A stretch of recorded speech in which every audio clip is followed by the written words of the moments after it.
You're listening to the Q Podcast. I'm your host, Quianna Canada, and this is where we talk about pressing issues that are shaping our world today. In today's podcast, I am actually talking about the Chicago Board of Education's removal of law enforcement in schools. So I applaud the Chicago Board of Education's decision to depart from policies that depend upon the presence of police officers in schools.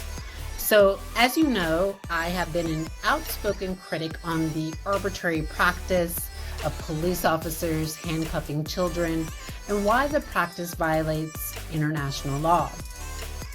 I have also reported on the aggressive treatment of special needs children in the United States, especially in schools.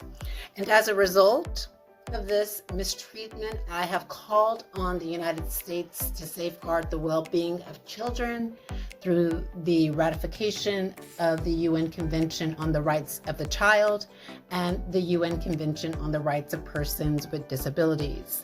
But this week, the Chicago Board of Education allowed students, faculty members, and parents to express their views freely in regard to the presence of police officers within their halls of learning.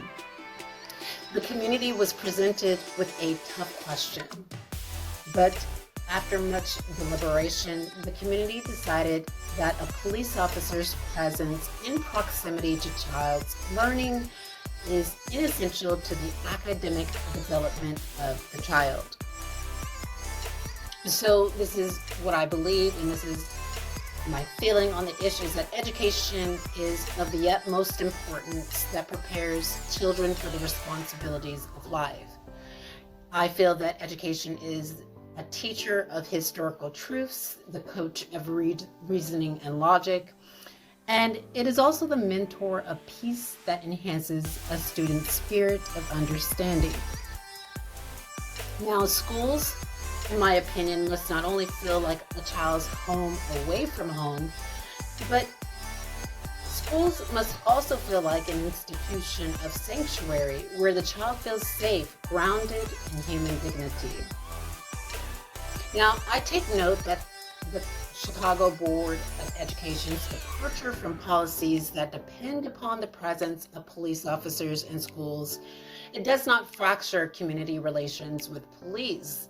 It is a decisive step that allows the Chicago Board of Education to invest its resources in other programs that may potentially extend the safety and academic development of its student body.